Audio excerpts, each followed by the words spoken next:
Hello everyone, I am Dr. Rina and welcome back to my YouTube channel Dr. Rina Economic Studies। हमने economics series start की हुई है जिसमें हमने UGC net के official syllabus के according and PYQ analyse based concept clarity के साथ साथ पीवाईक्यू एमसीक्यू डिस्कस करते हैं, इनसे प्रैक्टिस करते हैं। अगर आप विद कंसिस्टेंसी कंसेप्ट क्लैरिटी के साथ साथ पीवाईक्यू एमसीक्यू से प्रैक्टिस करेंगे तो सुपर श्योरिटी है कि आप नेट और जेआरएफ अचीव कर पाएंगे, because dream don't work unless you work hard. So let's begin. हमें लास्ट क्लास में मैथमेटिकल इकोनॉमिक्स के फंक्शन और उसके कुछ टाइप डिस्कस किए थे। आज हम इकोनॉमिक फंक्शन डिस्कस करेंगे, लिमिट्स एंड कॉन्टिन्यूटी को भी। इस टॉपिक से प्रीवियस ईयर में मैचिंग क्वेश्चन आए हैं, तो हम इसको ज़्यादा डिटेल में ज़्यादा डीप डिस्कस नहीं करेंगे, सिर्फ एग्जाम पॉइंट ऑफ व्यू से ही डिस्कस करेंगे। फंक्शन, फंक्शन क्या होता है? जैसे हमने पढ़ा था, फंक्शन इसके वेरिएबल्स के बीच में रिलेशनशिप को शो करता है। तो इकोनॉमिक फंक्शन कौन कौन से होते हैं? जैसे demand function, supply function, investment function, saving function, production function. तो चलिए इनको वन बाय वन डिस्कस करते हैं। डिमांड फंक्शन, ये डिमांड फंक्शन की इक्वेशन है जो मोस्ट इम्पोर्टेंट है। इसमें क्वांटिटी डिमांड डिपेंडेंट वेरिएबल है और प्राइस इंडिपेंडेंट वेरिएबल है। क्यों? क्योंकि जैसे प्राइस इंक्रीज होता है, क्वांटिटी डिमांड डिक्रीज हो जाती है। प्राइस डिक्रीज होगा तो हमारी क्वांटिटी डिमांड इंक्रीज हो जाएगी। तो ये प्राइस और डिमांड में नेगेटिव रिलेशन शो करता है, इसीलिए इसका कर्व डाउनवर्ड स्लोपिंग होता है। डिमांड कर्व हमेशा डाउनवर्ड स्लोपिंग होता है। इन दोनों में नेगेटिव रिलेशनशिप देखने को मिलता है, इसलिए इसकी इक्वेशन में आपको नेगेटिव साइन देखने को मिलेगा। अब अनदर कंसेप्ट है inverse demand function. Inverse demand क्या होता है? जैसे इसमें क्वांटिटी डिमांड डिपेंडेंट वेरिएबल है, इनवर्स में प्राइस डिपेंडेंट वेरिएबल हो जाएगा। Price is a function of quantity demand. जब प्राइस क्वांटिटी डिमांड का फंक्शन हो जाएगा, मीन्स प्राइस डिपेंडेंट वेरिएबल और क्वांटिटी डिमांड इंडिपेंडेंट वेरिएबल बन जाएगा, तो वो इनवर्स डिमांड फंक्शन होगा। फिर इसमें कैसे होगा कि जैसे जैसे क्वांटिटी डिमांड बढ़ती है प्राइस भी बढ़ेगा, क्वांटिटी डिमांड डिक्रीज होगी तो प्राइस भी डिक्रीज होगा।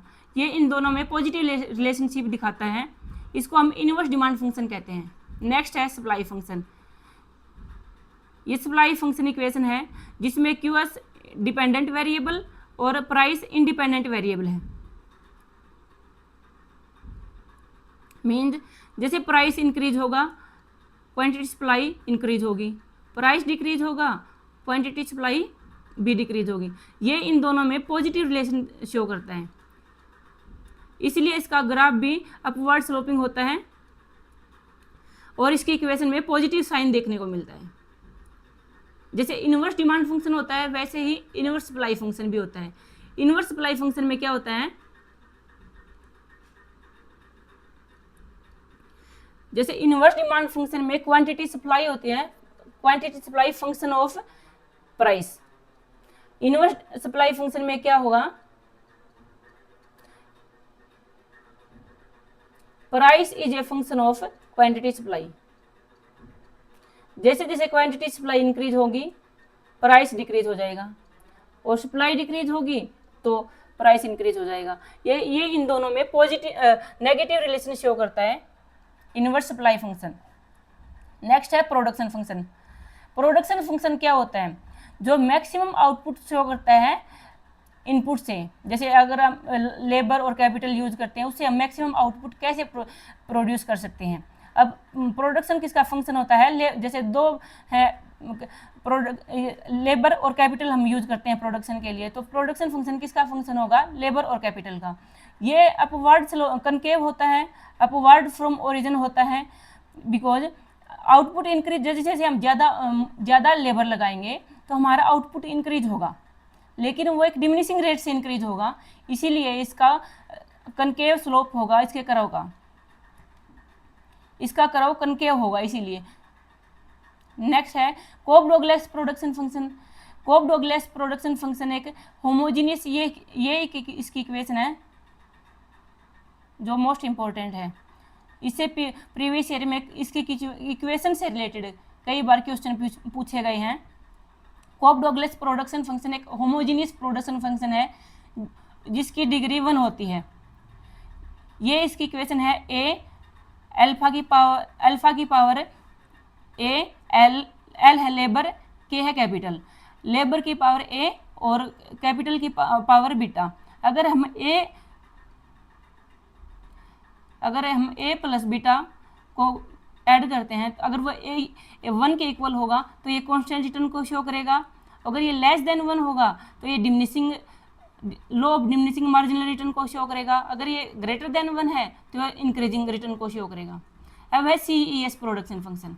CES इसकी इक्वेशन है, इसको भी करना बहुत जरूरी है। इसमें ये ए क्या is equal to A efficiency parameter है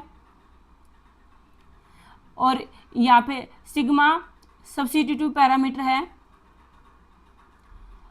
सिग्मा एक डिस्ट्रीब्यूटिव पैरामीटर है और ये इलास्टिसिटी ऑफ सब्स्टिट्यूशन को शो करता है।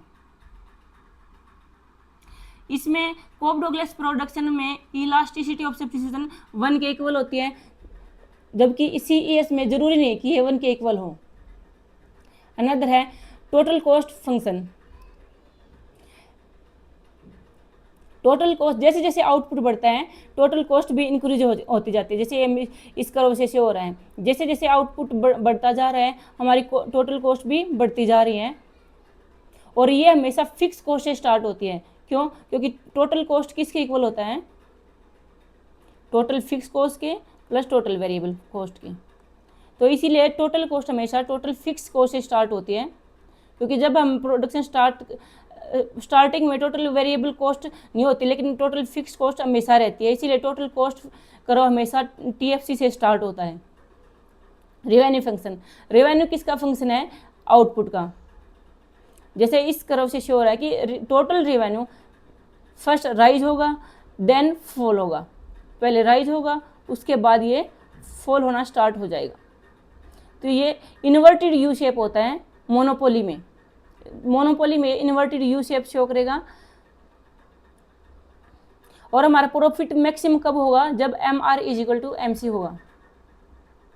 प्रॉफिट फंक्शन ये जब टोटल रेवेन्यू में से टोटल कॉस्ट को माइनस कर देते हैं तो ये प्रॉफिट फंक्शन कहलाता है। प्रॉफिट पहले राइज होगा फिर फॉल होगा और मैक्सिमम कब होगा? जब स्लोप 0 होगा इसका। कंजप्शन फंक्शन, कंजप्शन किसका फंक्शन होता है? कंजप्शन इनकम का फंक्शन होता है। कंजप्शन जैसे जैसे इनकम इंक्रीज होती है हमारा कंजप्शन भी इंक्रीज होगा, लेकिन जितनी इनकम इंक्रीज होती है उतना उस लेवल तक कंजप्शन इंक्रीज नहीं होगा, उससे थोड़ा कम, क्योंकि लोग उसके बाद सेविंग करना स्टार्ट कर देते हैं, कंजप्शन से ज़्यादा सेविंग करना स्टार्ट कर देते हैं। इसीलिए जितनी इनकम इंक्रीज होती है उस लेवल तक कंजप्शन इंक्रीज नहीं होता। यह इन्वेस्टमेंट फंक्शन, इन्वेस्टमेंट किसका फंक्शन है? रेट ऑफ इंटरेस्ट का। इन दोनों में नेगेटिव रिलेशनशिप देखने को मिलेगा आपको, क्योंकि जैसे रेट ऑफ इंटरेस्ट राइज होगा इन्वेस्टमेंट कम हो जाएगा और ये कम होगा डिक्रीज होगा तो इन्वेस्टमेंट इंक्रीज हो जाएगा। सेविंग फंक्शन, सेविंग किसका फंक्शन है? इनकम का। इनकम जैसे जैसे इनकम बढ़ेगी हमारा सेविंग भी बढ़ेगा, जो इस कर्व से शो हो रहा है। अब नेक्स्ट और लास्ट टॉपिक है लिमिट एंड कंटिन्यूटी। इससे भी डायरेक्ट कोई क्वेश्चन देखने को मिले नहीं प्रीवियस ईयर में, इसलिए इसको भी हम एग्जाम पॉइंट ऑफ व्यू से ही डिस्कस करेंगे। जैसे एक इक्वेशन है, इसमें x एक रियल वेरिएबल है, a एक फिक्स कांस्टेंट है। x की वैल्यू क्या होगी? वो a के नियर अबाउट होगी, एग्जैक्टली a के इक्वल नहीं होगी। जैसे ये हम इस इक्वेशन से शो करेंगे। जैसे ये इक्वेशन है,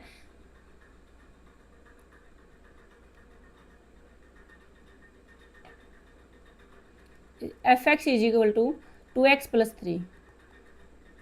लिमिट क्या है हमारी कि x टेंड्स टू 2। हमारे एक लेफ्ट हैंड लिमिट होती है, एक राइट हैंड लिमिट होती है।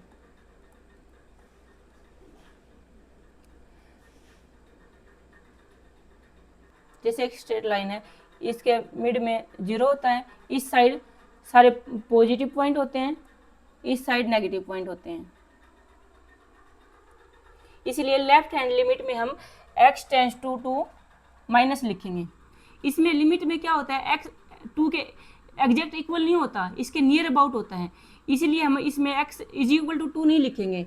लेफ्ट हैंड ले रहे हैं, इसलिए x माइनस है, इसलिए हम 2 से कम की वैल्यू लेंगे। जैसे इस इक्वेशन में हम पहले x इज इक्वल टू 1 रखेंगे, तो हमारा आंसर क्या होगा 5।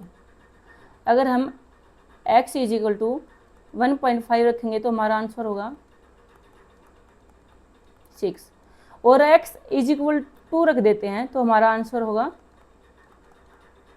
7। ये क्या शो कर रहा है, जैसे जैसे हम लेफ्ट हैंड लिमिट में पहले 1 पुट करते हैं, फिर 1.2 करते हैं, मतलब ये वैल्यू जो 2 के नियर अबाउट है, एग्जैक्ट 2 नहीं है, उनको पुट करते हैं, तो ये फंक्शन 7 की तरफ जा रहे हैं। पहले 6 है, फिर 7 है, फिर 5 6 7, ये 7 को अप्रोच कर रहे हैं, 7 की तरफ जा रहे हैं। ऐसे अगर राइट हैंड लिमिट लेंगे हम, x टेंस टू 2, इसमें पॉजिटिव साइन होगा, क्योंकि राइट हैंड साइड हमेशा पॉजिटिव साइन रहता है, तो एक पॉजिटिव साइन है, तो इसमें हम x is equal to 3 put करेंगे पहले। इसी इक्वेशन में x is equal to 3 put करते हैं तो क्या होगा, 2 × 3 + 3 इज इक्वल टू 9, और x इज इक्वल टू 2.5 लेंगे, 2 × 2.5 + 3 8, और x इज इक्वल टू 2 हमने देखा ही था कि 7 होता है। तो ये क्या शो कर रहा है, जैसे जैसे ये x 2 को अप्रोच कर रहा है, 2 की तरफ जा रहा है, तो हमारी वैल्यू, हमारा फंक्शन 7 की तरफ जा रहा है। मीन्स लेफ्ट हैंड लिमिट में भी जैसे जैसे 1 1.5 और 2 लिखते हैं तो हमारा फंक्शन 7 की तरफ जा रहा है, और राइट हैंड लिमिट में भी जैसे जैसे 3 2.5, अगर x टेंस टू 2 की तरफ जा रहा है तो हमारा फंक्शन 7 की तरफ ही जा रहा है, और x इज इक्वल टू 7 ही है। तो ये इससे किस टाइप के क्वेश्चन आते हैं कि अगर x टेंस टू 2 है तो हमारा फंक्शन किस तरफ जाएगा। ये एक इक्वेशन, गिवन इक्वेशन है, अगर x टेंस टू 2 है तो हमारा फंक्शन किस तरफ जाएगा, तो हमारा फंक्शन 7 की तरफ जाएगा। अगर अब एक क्वेश्चन आपके लिए है, अगर x टेंस टू 3 है तो हमारा फंक्शन किस तरफ जाएगा। आप अपना आंसर कमेंट बॉक्स में जरूर लिखना। अब नेक्स्ट है कॉन्टिन्यूटी। कॉन्टिन्यूटी क्या होता है, इसमें क्या होता है, x लिमिट में क्या होता है, x टेंस टू 2 होता है, एग्जैक्ट 2 नहीं होता, नियर बाई वैल्यू होती है 2 के। और कॉन्टिन्यूटी में क्या होगा, left hand limit right hand limit exact value perfectly equal होगी exact value of the function के। जैसे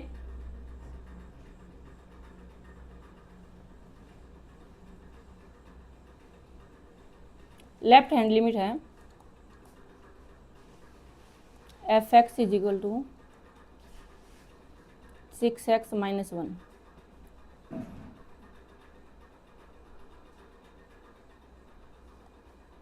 x less than 1,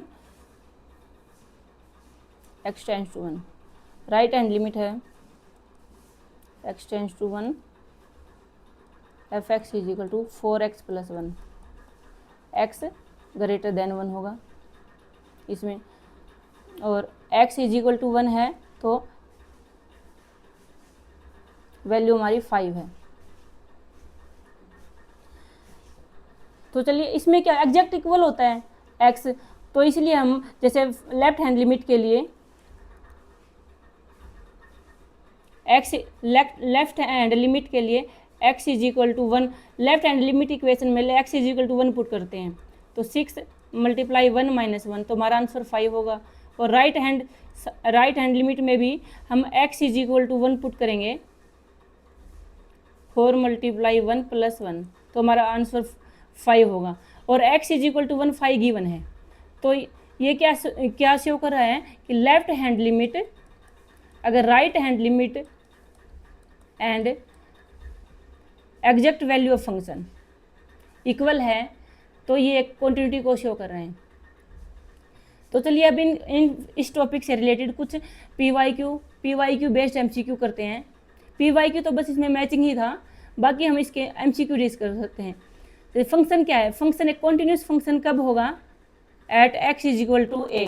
कब होगा, जब left hand limit, right hand limit और exact value of function equal होगी, जो इस तो हमारा आंसर सी होगा, जिसमें ये तीनों इक्वल हैं। प्रोडक्शन फंक्शन, ये प्रोडक्शन फंक्शन क्या शो कर रहे हैं, ये है कोप डोगलेस प्रोडक्शन फंक्शन। और आपको पता है कोप डोगलेस प्रोडक्शन फंक्शन में होमोजीनियस ऑफ डिग्री 1 होता है।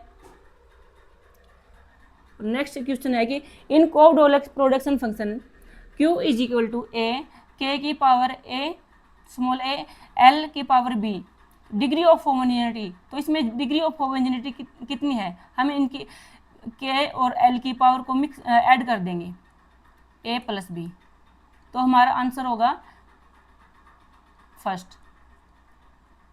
नेक्स्ट है मैचिंग क्वेश्चन, ये प्रीवियस ईयर क्वेश्चन है। जैसे कोप डोगलेस प्रोडक्शन फंक्शन, इसकी इक्वेशन कौन सी होती है, ये CS प्रोडक्शन फंक्शन की equation second. Linear demand function, price और क्वांटिटी डिमांड में नेगेटिव रिलेशन शो करता है, इसलिए किसकी इक्वेशन में भी नेगेटिव साइन होता है। तो क्वांटिटी डिमांड किसके इक्वल है, इस इक्वेशन के। और लीनियर सप्लाई फंक्शन ये, तो हमारा आंसर हुआ फर्स्ट।